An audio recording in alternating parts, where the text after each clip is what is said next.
La guía de la piedra natural quizá fue la que más años ha costado en resolverse. Empezó muy pronto, es cierto que tuvo algunos años de interrupción, y estos días cuando preparaba la presentación, pues un poco entiendes por qué, por la complejidad del documento. Quizás sea de las más extensas de las guías y es bastante ambicioso. Muchas veces no depende de cómo se ha resuelto el documento, sino el contexto inicial que tenemos del producto o de los sistemas de colocación y cómo resolverlo mediante la guía.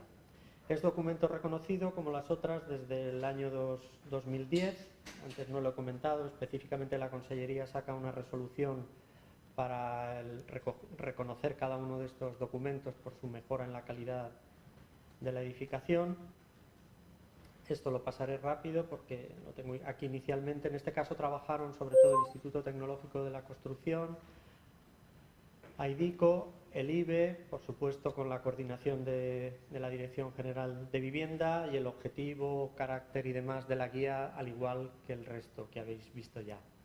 En este caso lo que tenemos, y señalaba esta primera, os enseñaré una serie de tablas, ¿no?, para que distingáis, dependiendo del sistema constructivo, los productos, cómo puede haber diferencias. Lo importante de estas guías, porque lo voy a contar rápidamente, es que sepáis que existen. Si en algún momento tenéis que resolver un proyecto y tiene una cierta complejidad, pongo el caso, por ejemplo, de un aplacado de piedra natural en un edificio de una cierta altura, pues que no dudéis en consultar estas guías que seguramente os darán muy buenas recomendaciones. Aquí, por ejemplo, entendía que lo que nos encontramos inicialmente es esta tabla, por ejemplo, resumen de materiales y productos. Y está muy bien la distinción, no es lo mismo.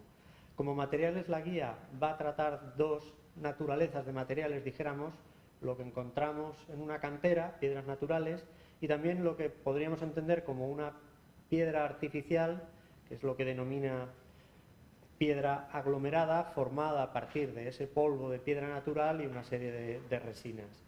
Pues bien, ahí lo tenéis en cuanto a lo que serían materiales. En cuanto a productos, sí que existe normalización, ahora lo veréis. Dijéramos que lo que es el producto ya fabricado, dispuesto para llevar a pie de obra, está elaborado, está tratado, no simplemente está compuesto en muchos casos exclusivamente por piedra, y está normalizado además con normativa europea o normativa americana excesivamente incluso. Muchas veces dices, ¿cuánta normativa de producto me encuentro? Dependiendo, lógicamente, de la naturaleza o el formato de esa piedra. Veis aquí que tenemos para baldosas, placas, plaquetas, adoquines, bordillos, piezas para tejados.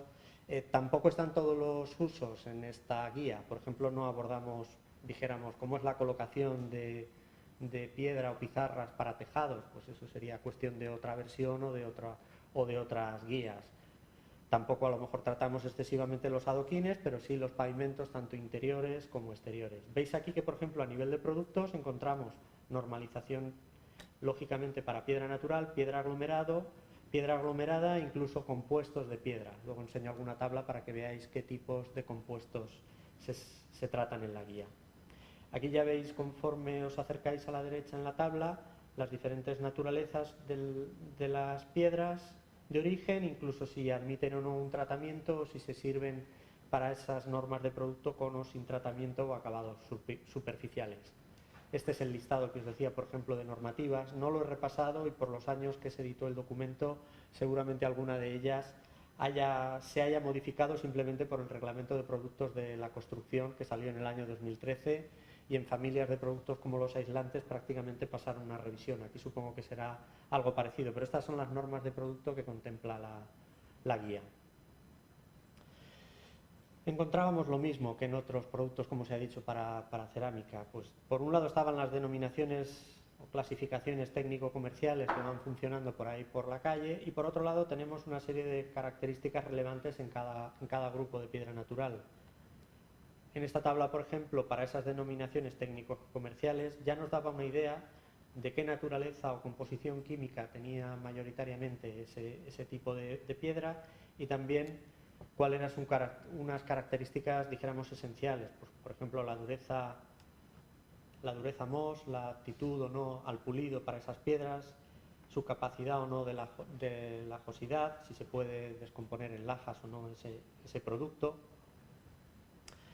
Y lo que se intentaba es un poco poner orden en todo este contexto de denominaciones, de clasificaciones, y van avanzándose en la guía, pues por ejemplo, tablas de este tipo de hacer corresponder lo que son las denominaciones técnico-comerciales con las geológicas. El grupo de redacción era numeroso y ahí había hasta algún técnico geólogo que aportaba su conocimiento. Veis que el tema es bastante complicado. Muchas veces los técnicos lo que entendemos por un mármol, por una caliza, podemos estar hablando de lo mismo o no es lo mismo, está poco definido y hay que detallar más exactamente a qué nos referimos.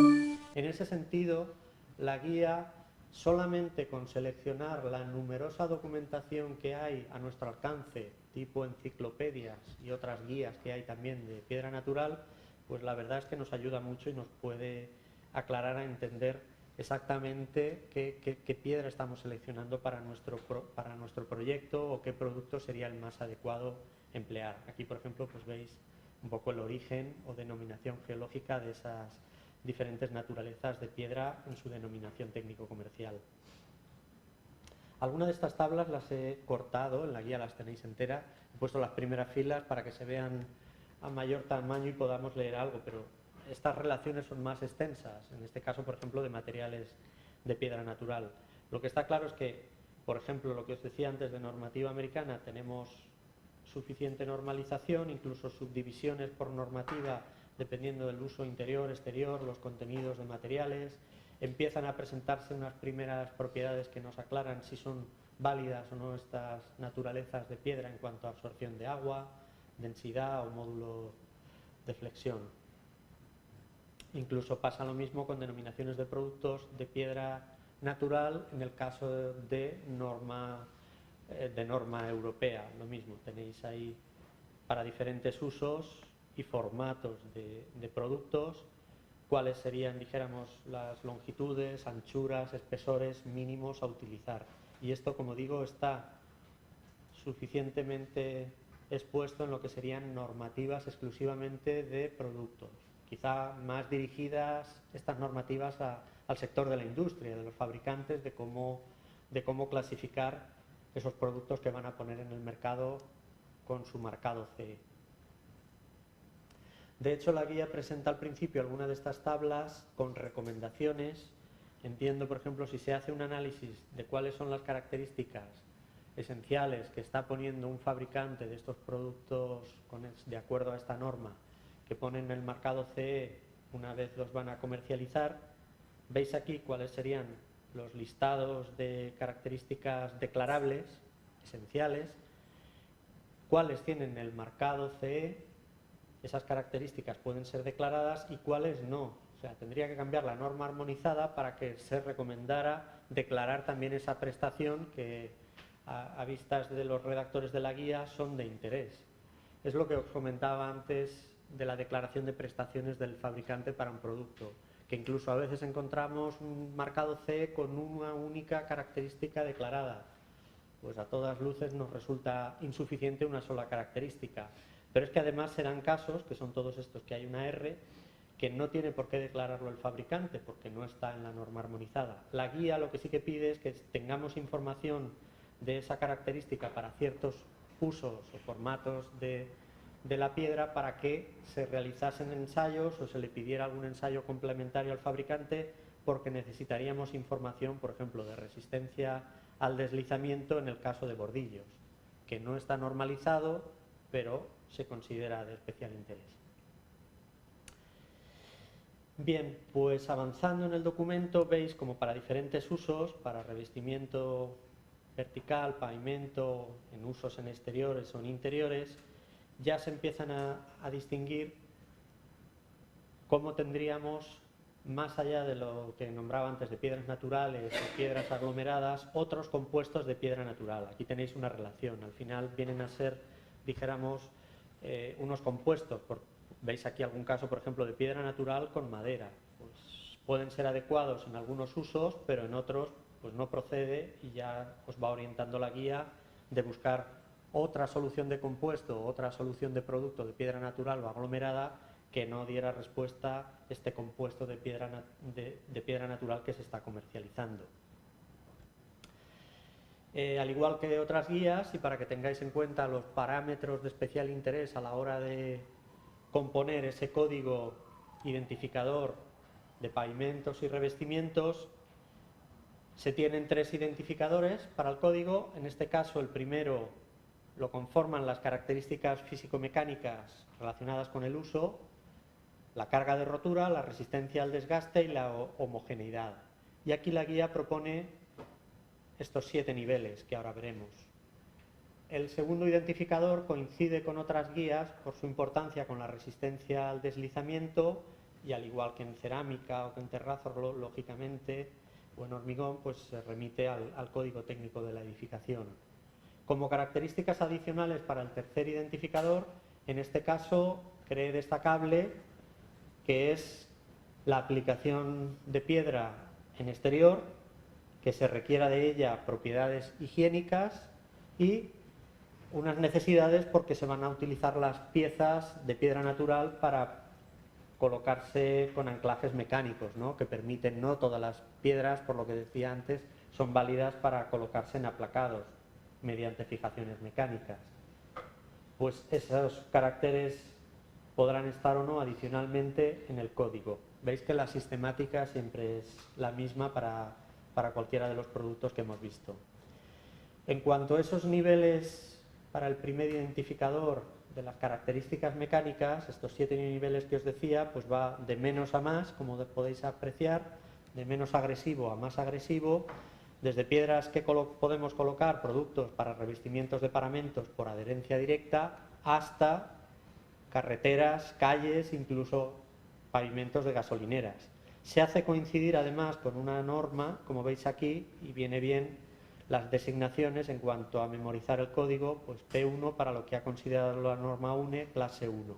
Ahí veis un poco cómo va, dijéramos, intensificándose el paso de vehículos o las solicitaciones que pueden llegar a afectar al pavimento. Como veíamos en el esquema inicial, para esos 7 niveles ayuda el tener caracterizadas esos productos en cuanto a su comportamiento por carga de rotura, por su resistencia al desgaste o por homogeneidad. Veis que, por ejemplo, para un revestimiento, pues la carga de rotura que se necesita para un producto es una carga mínima, incluso no tiene interés y no procede la resistencia al desgaste si la piedra está colocada en un paramento vertical. La homogeneidad pues es menos interesante, y si nos vamos al otro extremo, para el caso más exigente, pues veis que se requiere para ese uso, por ejemplo, de pavimentos en gasolineras, pues una carga de rotura máxima, en este caso de nivel 25 kilonewtons, incluso el desgaste, como veis, la resistencia por un ensayo, pues es la piedra que colocáramos aquí la que menos desgaste tuviera, menos de 18 milímetros en el ensayo. Incluso que la homogeneidad sea alta, pues lo que decíamos antes, ¿no? Pues no conviene para aquí, lógicamente, una piedra que presentara una serie de lajas. No sería, desde luego, adecuada. El segundo identificador, lo paso rápidamente porque ya lo conocéis, es un poco tener en cuenta lo del código técnico y los niveles sin clasificación 1, 2 y 3 para piedras colocadas, piedra natural colocada en pavimentos, con esos niveles y el ensayo de resbaladicidad. Para el tercer identificador os he puesto el ejemplo de los 2 primeros parámetros. El tercero es un poco más complicado y lo he querido pasar por alto. Está el tema de colocación en usos exteriores, incluso encontramos ahí 3 niveles, el uso higiénico y los requisitos estos que os decía para la colocación mediante fijación mecánica. De manera que el código se podría ir complicando o no, podría no estar en ese tercer identificador en el código de la piedra, o sí, por ejemplo, en este aplacado en un edificio de fachada ventilada con piedra. Es muy sencillo en el caso de exteriores, pues hay 3 niveles, de 1 a 3, y en el caso de uso higiénico, lógicamente, si va a haber una serie de limpieza en ese paramento por uso en ese pavimento por uso higiénico, pues se va a pedir una absorción baja para ese tipo de piedra. En resumen, tenemos los 3 identificadores como en el resto de códigos de la guía, que en algún caso puede ser sencillo, en otro puede complicarse más el código. paso rápidamente y además no se ve, pero todas estas guías lo que han procurado es proponer al prescriptor un procedimiento único de diseño. O sea, diferentes proyectistas ante una misma situación debiéramos proponer soluciones muy similares o las mismas como soluciones si seguimos este procedimiento básico de diseño, de selección del producto, de selección constructiva, del sistema constructiva, etcétera. Al igual que en otras guías, en este caso se ha optado por dar una serie de tablas A, identificando los diferentes usos, y aquí tendremos la exigencia sobre el local, dependiendo de si está colocada la piedra natural en pavimento o en piedra. Lo habéis visto con mucho detalle. Voy a ir acabando, pero os hacéis una idea, por ejemplo, la guía también nos recomienda unos espesores mínimos, una relación de dimensiones de las piezas dependiendo de las diferentes naturalezas de piedra que hubiéramos elegido, y luego, pues como en otras guías, pues recomendaciones sobre acabados superficiales, lo que decíamos antes, algunos acabados superficiales son propios para alguna naturaleza de la piedra, para otros veis aquí que no proceden y no tenemos que buscar soluciones imposibles. Incluso te da una referencia de qué niveles de resistencia a la resbaladicidad por naturaleza de la piedra y acabado superficial podríamos encontrar. Lo mismo, buscar y pedir a naturalezas de piedras adecuadas según el uso. En este caso, los sistemas de colocación es complicado también en cuanto a que tiene en cuenta la adherencia, los sistemas mixtos con anclajes mecánicos y los que son exclusivamente anclajes mecánicos. Están resueltos los tres en la guía. No voy a entrar, pero tenéis desde estos primeros más sencillos de sistemas de embaldosado más tradicionales hasta estos otros más complicados que, como se ha comentado para cerámica, pues ya tienen unas capas o componentes inferiores de nivelación, de regularización, de aislamiento por aislamiento a ruido de impacto para aplicar el código técnico, por ejemplo, en protección frente al ruido, los tenéis ahí desarrollados. Y de forma muy similar a como tienen la cerámica, las primeras tablas, se desarrollan aquí las tablas C que se han denominado, y es dependiendo del tipo de piedra, tenemos una tabla diferente para los diferentes soportes que nos encontramos, tanto en obra nueva como en rehabilitación. Podemos ver cuáles son las recomendaciones para las dimensiones máximas de la pieza, según vaya colocada en pavimento o en revestimiento, y de ahí extraer si para el uso o interior o exterior es más adecuado o no procede utilizar un tipo u otro de adhesivo. Lo tenéis aquí resumido. Entonces, la forma de proceder es esa: cuál es nuestro soporte, cuál es el tamaño máximo al que podemos llegar con ese tipo de pieza para esta tabla, si va en el interior o al exterior, en paramento o en suelo, y entonces cuál es el adhesivo adecuado. ¿Con qué concluimos? Pues que al final aquí hay una mejora. Nosotros lo hemos visto, por ejemplo, en la base de datos de precios, antes y después de elaborar todas estas guías, cómo se mejoran las especificaciones en lo que son las designaciones y denominaciones de los pavimentos, solados, revestimientos y demás. Veis aquí unos ejemplos para solados o aplacados. ¿Qué sucede con el código? Yo creo que tiene máxima utilidad. Se ha puesto en la mayoría de casos en la base de datos. No se está adoptando todo lo que quisiéramos en proyecto, la denominación de estas soluciones mediante código.